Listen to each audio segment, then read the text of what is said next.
पंचवटी गंगा नदी पे सब कोई बच्चों को लेकर अलाउड नहीं है। और जो सेवाएं चल रही है कि अगर स्वच्छ जल रहेगा तो हम प्रकृति की सेवा करते हैं और सच्चा निरंकारी वही सतगुरु की साजी नवाजी प्यारी प्यारी सात संगत जी बड़े प्रेम और सत्कार से बोलेगा धय निरंकारा जी। तो और सात संगत जी कैसे हैं आप सब? मालिक सभी को स्वस्थ रखे, अपने चरणों से लगा के रखे। ये अरदास, ये प्रार्थना जी आप सभी के लिए और दासी को के लिए भी। तो आज सात संगत जी आज है स्वच्छ जल और स्वच्छ मन के लिए स्वच्छता अभियान, जो कि हमारे यहाँ नासिक में पंचवटी गंगा नदी पे सब कोई स्वच्छता अभियान में शामिल हुए हैं। और जो कि दासी का भी बहुत इच्छा था जाने का अब की बार, तो आदेश तो हस्बैंड की तरफ से अब की बार फुल सपोर्ट था, तो जाने का तो मन बहुत था। लेकिन क्या करें, बात किए बहन जी से तो उन्होंने बोले बहन जी माफ़ करना, छोटे बच्चों को लेकर अलाउड नहीं है और वहाँ पे बुजुर्गों को भी अलाउड नहीं है, तो अब की बार आप सेवा नहीं कर सकते। तो कोई बात नहीं माता जी, जय जी साल में रख के शुक्र है सच्चे बादशाह। तो आज सात संगत जी पहले तो आप लोग बताइएगा कितने भाई बहन गए थे सेवा में, आप लोग कमेंट करके जरूर बताइएगा। और कहाँ कहाँ से आप लोग हैं और कहाँ कहाँ सेवा आप लोगों की लगी थी, नदी में या फिर तालाबों में या फिर नहर में, कहाँ पे आप सभी की सेवा थी, आप लोग कमेंट करके जरूर बताइएगा। दासी को बहुत अच्छा लगेगा जान के। तो सात संगत जी चलिए आज हम स्वच्छ मन और स्वच्छ मन जल के ऊपर एक बहुत ही प्यारी सी साखी लेकर आए हैं। आशा है आप लोग इस साखी को सुनेंगे, जो कि आज जो अभियान चलाया जा रहा है उसके ऊपर ही ये साखी दासी सुनाने जा रही है। और इस साखी से जो सेवाएं चल रही है, इससे हमको क्या सीख मिलने वाली है, इस साखी से क्या संदेश मिलने वाला है, आप लोग अगर पूरी वीडियो को सुनेंगे तभी जान पाएंगे। तो चलिए आइए आप सभी को ये प्यारी सी साखी सुनाते हैं।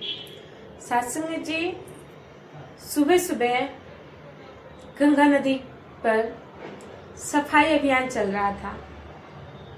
सभी संत महात्मा सेवा निस्वार्थ भाव से, मन से, लगन से सेवा कर रहे थे। कोई कचरा उठा रहा था तो कोई थैला लेके घूम रहे थे कचरा रखने के लिए। जिसको जैसा सेवाएं मिली थी सभी ने निस्वार्थ भाव से सेवा में लगे हुए थे। तो आज सत्संग जी वहां पे एक बहन जी थी जिनका नाम सुमन जी था। वो भी महात्मा जो है सुमन जी निस्वार्थ भाव से सेवा कर रही थी, बड़े ही मन से, बड़े ही लगन से सेवा करते करते उनके मन में बस एक ही चीज आया, एक क्वेश्चन आया, हम तो सेवा हर साल करते हैं, क्या ये जो गंदगी है नदी का वो कभी साफ होगा हमेशा के लिए? क्या ये सेवा कब खत्म होगी? जो हम जल की सेवा कर रहे हैं, जल को साफ कर रहे हैं। तो आज सत्संग जी वो कचरा उठा रही थी तो एक बोतल था जो कि नदी में तैरते हुए जा रहा था और उन्होंने उठाए। जब उठाए तो उनको एक आभास हुआ, एहसास हुआ कि एक एक करके उठाओगे तो हम साफ हो जाएंगे। उनको ऐसा लगा कि जैसे वो नदी बोल रही है कि एक एक कचरा उठाओगे आप लोग तो हम मैले नहीं होंगे, हम स्वच्छ हो जाएंगे, साफ हो जाएंगे। तो आओ सत्संग जी वहीं पे एक बुजुर्ग महात्मा थे, उन्होंने बोले बेटा नदी को साफ करना तो आसान है, जल को साफ करना तो आसान है, लेकिन इस मन को साफ करना उतना ही ज्यादा कठिन है। जिस दिन इस मन को स्वच्छ रख लिए उस दिन ये संसार स्वच्छ हो जाएगा, साफ हो जाएगा। तो सुमन महात्मा जी ने बोले महापुरुष से एक बात बताइए, मन की सफाई कैसे करेंगे? बोले जिस दिन आपके अंदर नफरत, गुस्सा, अहंकार ये सब निकल जाएगा और आपके अंदर सेवा, सत्संग, सिमरन, समर्पण आ जाएगा, उस दिन ये मन आपका साफ हो जाएगा। सत्संग जी ने बहुत अच्छे भाव से समझाए कि बेटा जिस दिन हम किसी से नफरत नहीं करेंगे, किसी को छोटा नहीं समझेंगे कि वो छोटा है हम बड़े हैं, अपने अंदर अहंकार नहीं लाएंगे, उस दिन आपके अंदर गंगा जल की तरह आपका मन भी निर्मल हो जाएगा। और सासंग जी उस दिन वो सुमन बहन जी जो थी, उन्होंने सेवा तो किए, लेकिन उनके मन में जो शिकायतें थी, जो क्वेश्चन चल रहे थे और जो उनके अंदर अहंकार नफरत थे, उनके मन के जो भी कुछ थे वो भी वहीं पे धुल गए।